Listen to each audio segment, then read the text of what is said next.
একেবারে আপনারা সবাই ভালোই আছেন। আমার অবস্থা তো বেশি ভালো না, কারণ গরমে এমন নাজেহাল অবস্থা হয়ে গেছে আমার, বাঁচা মারা সমান।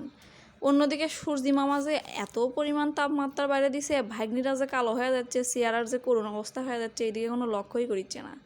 অন্যদিকে দেখেন আমার ভাই খাওয়া নিয়ে এত পরিমাণ ব্যস্ত, কিন্তু ভাত না, খালি ফলমূল খাচ্ছে, শরবত খাচ্ছে, স্যালাইন খাচ্ছে আর পানি খাচ্ছে।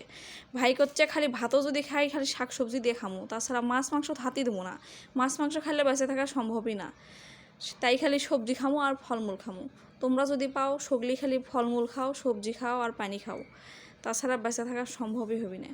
তাই ভাইয়ের কথা শুনে সমানে ফলমূল কিনে সমানে ফলমূল খাওয়া শুরু করে দিছি, আপনারাও খাওয়া শুরু করে দেন।